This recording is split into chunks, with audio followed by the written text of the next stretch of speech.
You have been lied to. Not about politics, not about history, about your own brain. For most of the 20th century, scientists, doctors, and teachers told the world one thing. Your brain is fixed after childhood. Your patterns are permanent. Your personality is set. Change is possible, but only at the edges. The core of who you are is locked in. This belief shaped everything. How depression was treated, how habits were understood, how people gave up on themselves. If you were anxious, you were an anxious person. If you kept repeating the same self-destructive patterns, well, that was just who you were. But scientists found something in the brain of a London taxi driver that collapsed this entire idea. What? Eleanor Maguire, University College London, 2000. Discovered on an MRI scan, changed neuroscience forever. Your brain is not fixed. It never was. It is the most adaptable structure in the known universe. By the end of this video, you will never think about your potential for change the same way again. But before the taxi drivers, we need the discovery that made all of this possible. A single sentence from a Canadian lab in 1949 that runs every brain on Earth. Stay with me. 1949, McGill University. A psychologist named Donald Hebb publishes a book. Inside it, one sentence that neuroscience still runs on today. Neurons that fire together wire together. Here's what that means and why it changes everything about how you see yourself. Every thought you repeat fires the same neurons. Every habit you practice fires the same neurons. Every emotional response you default to fires the same neurons. Fire them enough times, the connection strengthens. The pathway gets faster, more efficient, more automatic, more you. This is Hebbian learning, and it means your brain is not a fixed structure. It is a living record of your repetitions. But here's the part that most people miss completely. Neurons that stop firing together stop wiring together. Unused pathways weaken. Old patterns that are no longer practiced fade. Your brain is constantly pruning what you do not use and strengthening what you do. Your brain is not storing your past. It is predicting your future, based entirely on what you repeat. Michael Merzenich, University of California, San Francisco, has been called the father of modern neuroplasticity. His decades of research confirmed what Hebb proposed. The adult brain remains plastic, changeable throughout the entire lifespan, not just childhood,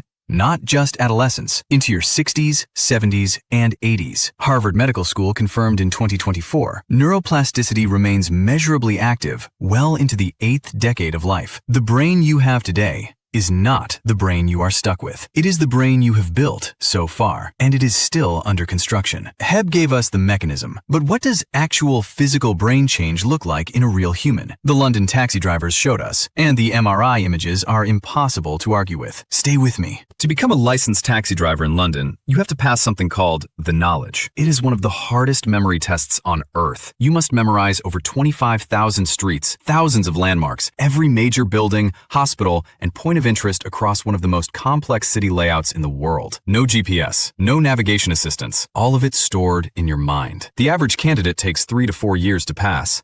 Half of them never do. In 2000, Eleanor Maguire, University College London, decided to look inside the brains of the drivers who had succeeded. She scanned 16 experienced taxi drivers and compared them against a matched control group. The results stopped the scientific community in its tracks. The taxi drivers had significantly more gray matter in the posterior hippocampus, the brain region specifically associated with spatial navigation and memory. It had physically grown, not slightly different, measurably, visibly, undeniably larger. And here's the detail that made everything undeniable. The longer a driver had been navigating London, the larger this region was. The growth correlated directly with years of experience. This was not genetics. This was not luck. This was something they had built through practice. Maguire followed up in 2006 with an even more precise study. She compared taxi drivers, who navigate freely through London, against bus drivers, who follow fixed routes every day. Same city, same roads. Very different mental practice. Bus drivers showed none of the same hippocampal growth. It was the act of memorizing and navigating that changed the brain, not the job, not the vehicle, the deliberate mental practice. For the first time, science had visible proof that a human adult could physically grow new brain tissue through what they chose to repeat. The fixed brain was not fixed at all. It was responding, adapting,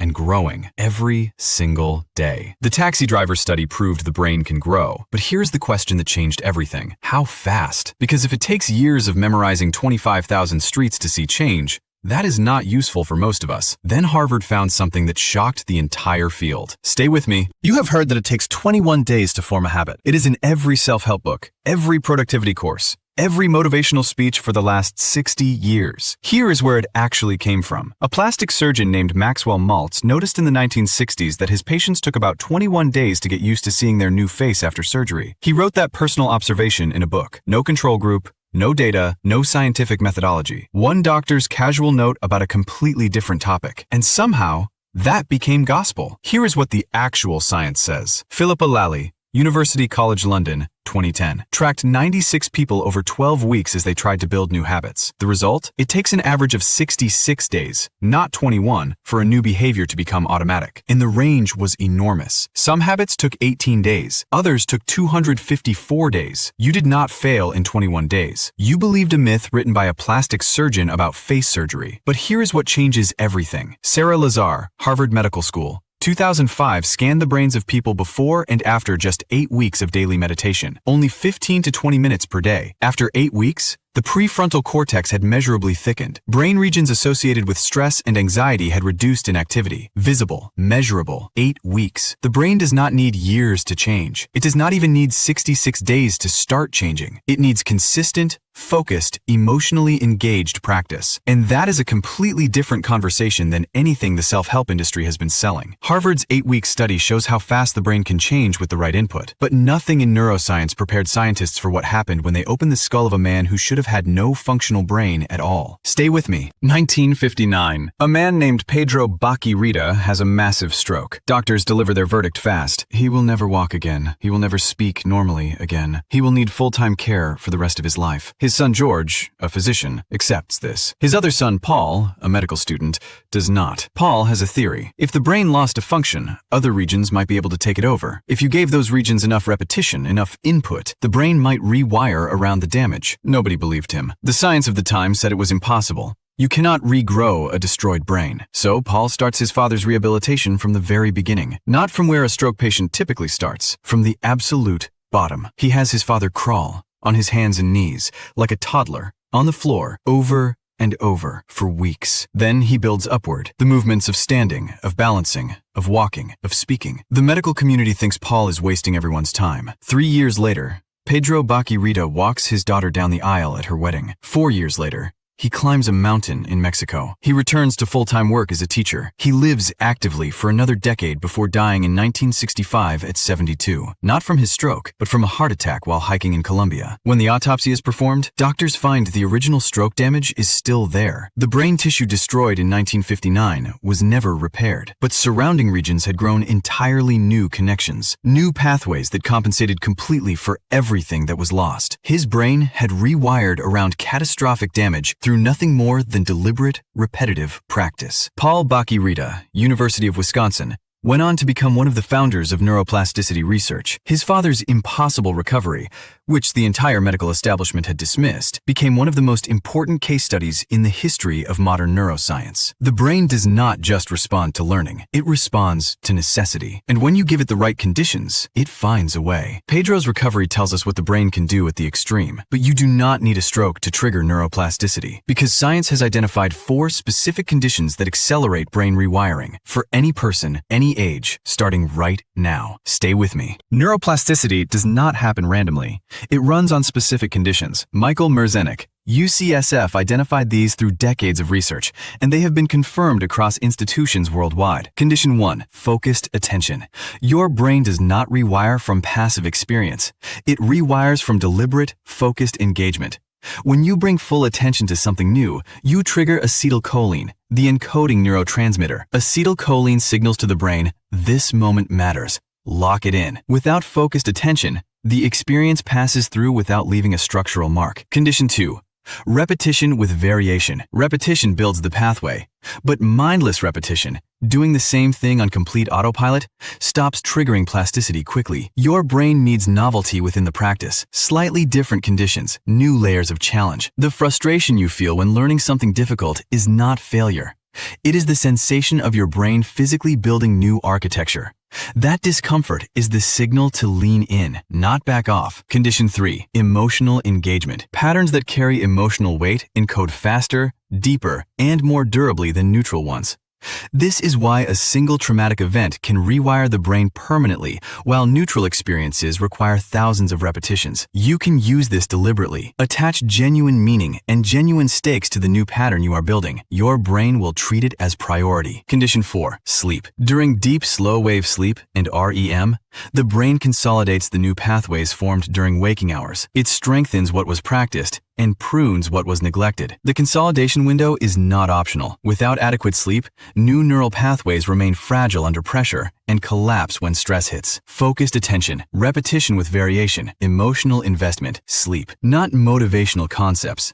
The biological conditions your brain requires to physically rewire itself. Now you have the mechanism, the proof, and the conditions. Here is exactly what to do with it. 4 specific practices starting tonight. Stay with me. 4 things, starting tonight. Here is exactly what the science says to do. Pick one pattern and attack it with full focus. Not a life overhaul, not 10 new habits. 1. Merzenich research is consistent. Specificity accelerates change. Vague intention produces vague neural reorganization. Precise, focused, repeated engagement with one specific target produces measurable structural change. Choose the one pattern you most want to rewire. Put all your attention there first. Move your body every single day. Exercise increases BDNF, brain-derived neurotrophic factor. Researchers have called it fertilizer for the brain. It supports the growth and survival of new neurons and accelerates the formation of new synaptic connections. 20 to 30 minutes of aerobic movement raises BDNF measurably. You are not just strengthening your body, you are preparing your brain for the rewiring work ahead. Own the 15 minutes before sleep. Sarah Lazar's Harvard research showed that consistent pre-sleep practice consolidates most deeply during the night. The brain uses the sleep window to lock in what mattered that day.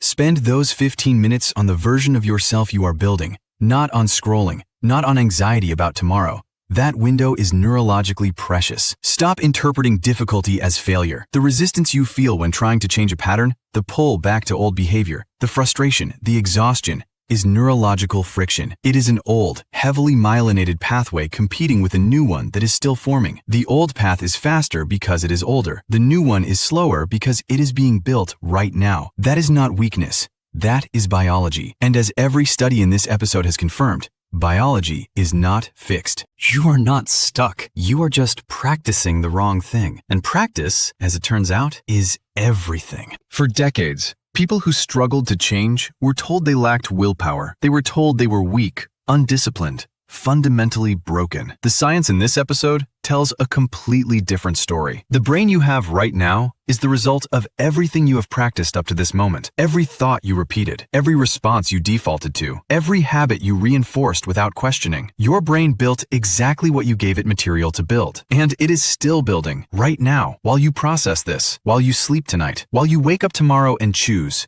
even for 5 minutes, to do something different. Maguire's taxi drivers built new brain tissue through memorizing streets. Pedro Baquirita's brain rewired around catastrophic damage through repetition on a floor. Sarah Lazar's meditators thickened their prefrontal cortex in 8 weeks through 15 minutes a day of focused practice. None of them were special. They just practiced. Next week, Stanford University. Robert Sapolsky spent 30 years studying what chronic stress does to the brain, and what he found is not what anyone expected. It does not just affect how you feel. It physically damages the regions responsible for memory, decision-making, and who you are. That is next week. Subscribe now.